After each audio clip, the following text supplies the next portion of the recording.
But we begin tonight with a tale of two speeches, both from the same man, both from President Obama. One speech that could have been billed as a ballad to the Constitution, a proclamation of American values, a repudiation of the lawless behavior of the last presidential administration, and another speech announcing a radical new claim of presidential power that is not afforded by the Constitution and that has never been attempted in American history, even by George W. Bush and Dick Cheney. Remarkably, President Obama today made both of those speeches simultaneously. Standing inside the National Archives in front of the actual original Constitution, President Obama delivered a blistering critique of the Bush administration, in which he called their actions and their legacy literally a mess. Our government made a series of hasty decisions. Poorly planned, haphazard approach. Too often, we set those principles aside as luxuries that we could no longer afford. Our government made decisions based on fear rather than foresight. The decisions that were made over the last 8 years established an ad hoc legal approach for fighting terrorism that was neither effective nor sustainable. An ad hoc legal approach for fighting terrorism that was neither effective nor sustainable. Ouch. Then, moments later, he announced his own ad hoc legal approach for fighting terrorism.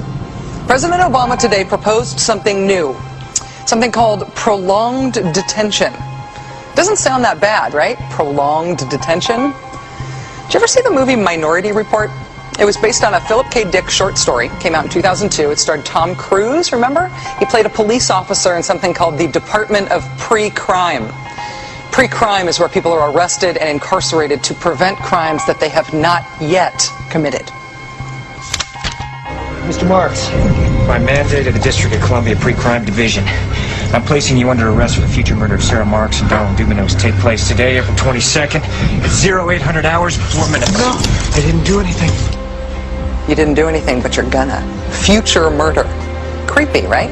Putting somebody in jail not for what they've done, but for what you're very sure they're going to do? There may be a number of people who cannot be prosecuted for past crimes. In some cases because evidence may be tainted,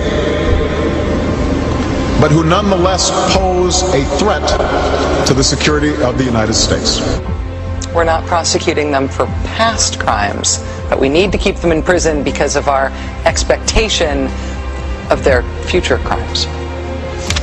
Al-Qaeda terrorists and their affiliates are at war with the United States, and those that we capture, like other prisoners of war, must be prevented from attacking us again. Prevented. We will incarcerate people preventively. Preventive incarceration.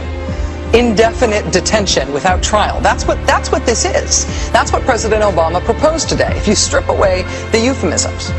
One civil liberties advocate told the New York Times today, quote, "We've known this was on the horizon for many years, but we were able to hold it off with George Bush. The idea that we might find ourselves fighting with the Obama administration over these powers is really stunning." And it is stunning, particularly to hear President Obama claim the power to keep people in prison indefinitely with no charges against them, no conviction, no sentence, just imprisonment. It's particularly stunning to hear him make that claim in the middle of a speech that was all about the rule of law. But we must do so with an abiding confidence in the rule of law. Our government was defending positions that undermine the rule of law to ensure that they are in line with the rule of law. How can a president speak the kind of poetry that President Obama does about the rule of law and call for the power to indefinitely, preventively imprison people because they might commit crimes in the future? How can those two things coexist in the same man, even in the same speech? Well, that brings us to the self-consciously awkward, embarrassing part of this speech today.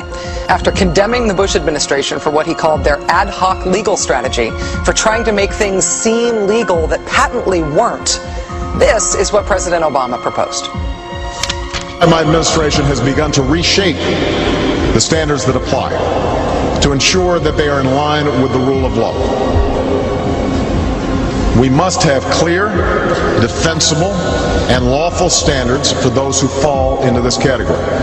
We must have a thorough process of periodic review so that any prolonged detention is carefully evaluated and justified. Our goal is to construct a legitimate legal framework for the remaining Guantanamo detainees that cannot be transferred. Our goal is not to avoid a legitimate legal framework. In our constitutional system, prolonged detention should not be the decision of any one man. If and when we determine that the United States must hold individuals to keep them from carrying out an act of war, we will do so within a system that involves judicial and congressional oversight. And so going forward, my administration will work with Congress to develop an appropriate legal regime so that our efforts are consistent with our values and our Constitution. You'll construct a legal regime to make indefinite detention legal. You will, what does he say? Develop an appropriate legal regime. So you can construct a whole new system outside the courts, even outside the military commissions, so that you can indefinitely imprison people without charges. And you'll build that system from scratch. What's that somebody said about ad hoc legal strategies?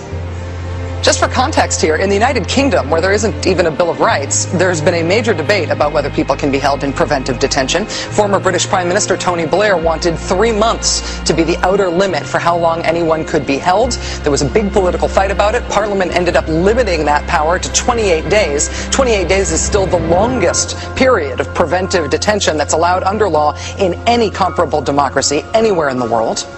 How long would President Obama's proposed preventive indefinite detention last?